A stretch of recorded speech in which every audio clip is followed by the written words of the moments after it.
গতকালের টেক নিউজে Samsung Galaxy A54 এই ফোনটার ফার্স্ট লুক আমি আপনাদের সাথে শেয়ার করেছিলাম, আর আজকে একদিনের মধ্যে এই ফোনটা স্পেসিফিকেশনও সামনে চলে এসেছে। মোটোরোলা অবশেষে ইন্ডিয়ান মার্কেটে লঞ্চ করেছে 10,000 রুপিতে তাদের সেরা স্মার্টফোন। তাহলে শেষ পর্যন্ত মেগাপিক্সেলের হাইপ দেখিয়ে রিয়েলমিও আমাদের ঠকানো শুরু করে দিল। হ্যালো বন্ধুরা, আজকের আরও একটা গুরুত্বপূর্ণ টেক নিউজ নিয়ে আমি প্রিয়তোষ আপনাদের সামনে। আপনাদের রিকোয়েস্ট না করলে আপনারা লাইক করতে ভুলে যান। রিকোয়েস্ট করছি, লাইক বাটনটা প্রেস করুন। আমি দেখেছি আপনারা রিকোয়েস্ট করলেই 1000 লাইক পরিপূরণ করে দেন। যাই হোক, আজকে প্রথমে আমরা কথা বলবো মোটোরোলাকে নিয়ে। মোটোরোলা লঞ্চ করে দিয়েছে মোটোরোলা G22। এই ফোনটা স্পেসিফিকেশন অনেকদিন আগে থেকেই আপনাদের সাথে শেয়ার করে আসছিলাম। 10,000 রুপিতে ইন্ডিয়ান মার্কেটে লঞ্চ করা হয়েছে 4GB 64GB ভ্যারিয়েন্ট। মিডিয়াটেকের হিলিও G37 প্রসেসর রয়েছে, HD+ ডিসপ্লে, 90 হার্টজের রিফ্রেশ রেট রয়েছে। এছাড়াও 50 মেগাপিক্সেলের কোয়াড ক্যামেরা সেটআপ রয়েছে। আমি অবাক হয়ে গেছি, 10,000 রুপিতে এখানে আলট্রা ওয়াইড অ্যাঙ্গেল লেন্স দেওয়া হয়েছে। এর সঙ্গে সঙ্গে 5000 মিলিঅ্যাম্পিয়ারের ব্যাটারি, 20 ওয়াটের ফাস্ট চার্জিং সাপোর্ট এবং বক্সেও চার্জারটা দেওয়া হয়েছে। সুতরাং মোটোরোলা অবশ্যই এই ফোনটাকে নিয়ে ভালো কাজ করেছে এবং ডিজাইনটাও যথেষ্ট আকর্ষণীয়। কেমন লাগছে ফোনটা জানাবেন। বাংলাদেশে খুব তাড়াতাড়ি আসতে চলেছে, ওই ধরে রাখুন 13 থেকে 14,000 টাকায় এই ফোনটা পাওয়া যাবে। এরপর তাহলে রিয়েলমি লোক ঠকানোর কথায় আসি। রিয়েলমি 108 মেগাপিক্সেলের ক্যামেরা দিয়ে রিয়েলমি 9 ফোনটাকে লঞ্চ করেছে গতকাল ইন্ডিয়ান মার্কেটে। যে ফোনটায় 108 মেগাপিক্সেল ক্যামেরা রয়েছে এবং সেখানে প্রসেসর হিসেবে দেওয়া হয়েছে কোয়ালকম স্ন্যাপড্রাগন 680। এবং তারপর থেকে বহু অভিযোগের তীর রিয়েলমির দিকে, এবং সেটা হওয়াই স্বাভাবিক, কারণ কোয়ালকম স্ন্যাপড্রাগন 680 চিপসেট 108 মেগাপিক্সেলের ক্যামেরা সাপোর্টই করে না।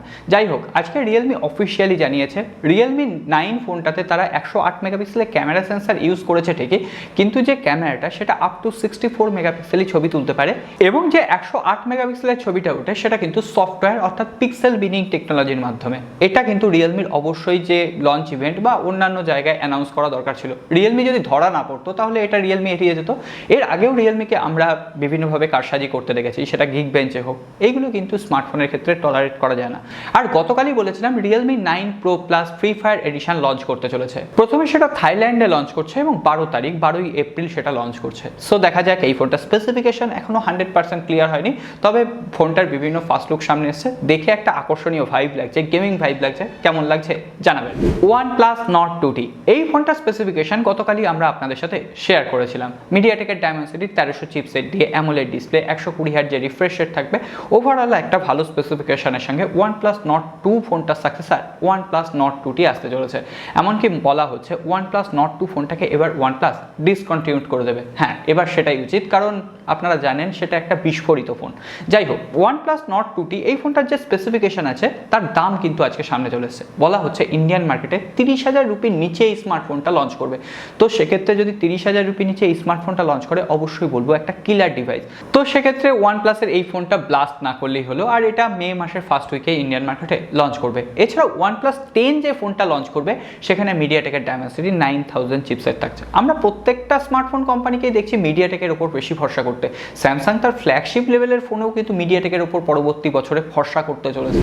এরপর আমরা চলে আসবো স্যামসাং এর খবরে। প্রথমেই বলি, স্যামসাং গ্যালাক্সি A73 আনবক্সিং এবং রিভিউর জন্য আপনারা অনেকেই ওয়েট করে আছেন এবং আপনারা নিয়মিত কমেন্ট করে যাচ্ছেন। যাই হোক, স্যামসাং গ্যালাক্সি A73 রিভিউ খুব তাড়াতাড়ি আসছে, একটু ওয়েট করুন। তার আগে আপনারা যারা এই ফোনটা কিনতে চাইছেন বা এই ফোনটা এক্সপিরিয়েন্স করতে চাইছেন, ফার্স্ট সেল কিন্তু ইন্ডিয়ান মার্কেটে শুরু হয়ে গেছে। আপনারা কিনতে পারেন এবং প্রাইস রয়েছে 41,999 রুপি, এবং সেটাকে অফারে আরও 3,000 রুপিতে কমে পাওয়া যাবে। যাই হোক, স্যামসাং গ্যালাক্সি A73 ফোনটার জন্য আমিও এক্সাইটেড, অন্তত এর ক্যামেরাটাকে টেস্ট করার জন্য। এছাড়াও স্যামসাং গ্যালাক্সি M53 গতকাল কিন্তু স্যামসাং অ্যানাউন্স করে দিয়েছে এবং অফিসিয়ালি অ্যানাউন্স করেছে। কিন্তু সেক্ষেত্রে দুটো জিনিস তারা অ্যানাউন্স করেনি, কি চিপসেট রয়েছে এবং ওই ফোনটার দাম কত রাখা হবে। এখনো পর্যন্ত যেটুকু খবর রয়েছে, ওই ফোনটা মিডিয়াটেকের ডায়মেনসিটি 900 চিপসেট থাকবে এবং যেটা খুবই একটা পাওয়ারফুল চিপসেট। এছাড়াও 120 হার্টজের রিফ্রেশ রেট, অ্যামোলেড ডিসপ্লে থাকবে। এছাড়াও 108 মেগাপিক্সেলের প্রাইমারি ক্যামেরা, 8 মেগাপিক্সেলের আলট্রা ওয়াইড অ্যাঙ্গেল লেন্স, বাদ বাকি দুটো 2 মেগাপিক্সেলের ম্যাক্রো সেন্সার এবং 2 মেগাপিক্সেলের ডেপথ সেন্সার। আমার মতে 5 মেগাপিক্সেল দেওয়া উচিত ছিল। এর সঙ্গে সঙ্গে 6GB 128GB বেস ভ্যারিয়েন্ট থাকবে। সাইড প্যানেলে ফিঙ্গারপ্রিন্ট সেন্সার থাকছে। সো দেখা যাক এই ফোনটার দাম কত রাখা হয়। এরপর আসি আজকের সব থেকে সেরা খবর, স্যামসাং গ্যালাক্সি A53 না A54 ফোনটার স্পেসিফিকেশন সম্পর্কে। গতকালে ফার্স্ট লুক আপনাদের সাথে শেয়ার করেছিলাম সবার প্রথমে। আজকে ওই ফার্স্ট লুক দেখে বেশ কিছু টিপস্টার আছেন যারা কিন্তু এই ফোনটার স্পেসিফিকেশনও আন্দাজ করে রেখেছেন। যেমন এই ফোনটার ডিসপ্লেতে তারা ভাবছেন যে 6.5 ইঞ্চির একটা ফুল HD+ ফুল ভিউ সুপার অ্যামোলেড ডিসপ্লে হবে এবং সেখানে 120 হার্টজের রিফ্রেশ রেট থাকবে। এমনকি রেন্ডার থেকে তারা মোটামুটি এটাও শিওর হয়ে গেছেন এই ফোনটাতে কোনো রকম 3.5mm হেডফোন জ্যাক থাকছে না। এছাড়াও IP67 রেটিং থাকবে। তবে এখানে তারা বলেছেন একটা অক্টা কোর চিপসেট ইউজ করা হবে। এখনো পর্যন্ত স্যামসাং স্যামসাং নিজেও হয়তো সিদ্ধান্ত নিতে পারেনি যেখানে তারা কোয়ালকমের চিপসেট ইউজ করবে না তাদের নিজস্ব এক্সিনস চিপসেট ইউজ করবে। তবে আর কিছুদিনের অপেক্ষা, তো মোটামুটি সমস্ত স্পেসিফিকেশনই আস্তে আস্তে কনফার্ম হয়ে যাবে। এছাড়াও আরও একটা তাৎপর্যপূর্ণ খবর সামনে এসছে, স্যামসাং নাকি চায়নার যে বিওই ডিসপ্লে কারখানা আছে তাদের সাপ্লাই চেনকে ইনক্রিজ করছে, অর্থাৎ স্যামসাং তাদেরকে আরও বেশি বরাদ দিচ্ছে, তাদের কাছ থেকে আরও বেশি ডিসপ্লে কিনবে। অর্থাৎ স্যামসাং তার মিড বাজেট সেন্ট্রিক যে সমস্ত স্মার্টফোন আছে সেখানে তারা অ্যামোলেড ডিসপ্লে ইউজ করবে এবং সেটা তাদের নিজস্ব ডিসপ্লে হবে না, বিওই থেকে কিনে এনে তারা অ্যামোলেড ডিসপ্লে ইউজ করবে। তার ফলে স্যামসাংয়ের হয়তো খরচ কমবে, কারণ স্যামসাংয়ের অ্যামোলেড ডিসপ্লের দাম বেশি এবং সেটার কোয়ালিটিও যথেষ্ট ভালো। আমরা অন্তত টিএফটি প্যানেলের হাত থেকে হয়তো এবার বাঁচতে চলেছি। সো দেখা যাক এটা কবে হয়। এরপর আমরা চলে আসবো ভিভোর খবরে। ভিভো X80 সিরিজ খুব তাড়াতাড়ি চাইনিজ মার্কেটে লঞ্চ করতে চলেছে, এমনকি ইন্ডিয়ান মার্কেটে কবে লঞ্চ করবে তারও একটা ধারণা আমরা পেয়ে গেছি। অভিষেক যাদবের রিসেন্ট টুইটার হ্যান্ডেল থেকে আমরা জানতে পারছি ভিভো X80 Pro এই ফোনটা 25শে এপ্রিল চাইনিজ মার্কেটে লঞ্চ হচ্ছে এবং সেখানে সনি IMX 866 সেন্সার ইউজ করা হবে। প্রাইমারি সেন্সারটা আল্ট্রা ওয়াইড অ্যাঙ্গেল লেন্সে থাকবে সনি IMX 663 এবং আরেকটা যে লেন্স থাকবে সেখানে ওই একই লেন্স ইউজ করা হবে এবং সেটা হতে পারে টেলিফটো লেন্স। সো যাই হোক, এই ফোনটা তো এই মাসে চাইনিজ মার্কেটে লঞ্চ করছে, এমনকি বলা হচ্ছে মে মাসে এটা ইন্ডিয়ান মার্কেটে লঞ্চ করে যাবে। ভিভো X70 Pro ফোনটা কিন্তু ক্যামেরার দিক থেকে একদম কিলার ডিভাইস ছিল, সেটা রীতিমতো স্যামসাংয়ের ফ্ল্যাগশিপের সঙ্গে পাল্লা নিত। দেখা যাক X80 Pro সেই ট্রেন্ডটা বজায় রাখতে পারে কিনা। এছাড়াও ভিভোর যে ফোল্ডিং ফোনটা লঞ্চ হওয়ার কথা রয়েছে, আমি স্পেসিফিকেশন অনেকদিন আগে শেয়ার করেছি, আর শেয়ার করছি না। এই ফোল্ডিং ফোনের দাম সামনে চলেছে। ফোল্ডিং ফোন সেহেতু দাম কমে কিন্তু এই ফোনটা লঞ্চ হওয়ার সম্ভাবনা নেই। প্রায় বলা হচ্ছে ইন্ডিয়ান মার্কেটে 1,42,000 রুপি দাম হতে পারে এবং যেটা বাংলাদেশে প্রায় 1,60,000 বা 65,000 টাকার আশেপাশে। তাহলে সেক্ষেত্রে দেখা যাক এই ফোনটার ফর্ম ফ্যাক্টর কি থাকে। এরপর আমরা চলে আসবো রেডমির খবরে। রেডমি নোট 12 সিরিজ সম্পর্কে বেশ কিছু আকর্ষণীয় খবর আছে। রেডমি নোট 11 সিরিজের হয়তো সব ফোন লঞ্চও করেনি, তার মধ্যে রেডমি নোট 12 সিরিজের খবর। যাই হোক, Q2 2022 থেকেই কিন্তু চাইনিজ মার্কেটে রেডমি নোট 12 সিরিজের ফোনগুলো লঞ্চ হওয়া শুরু হয়ে যাবে, তারপরে ইন্ডিয়ান মার্কেটে আসবে এবং এই বছরই আসবে।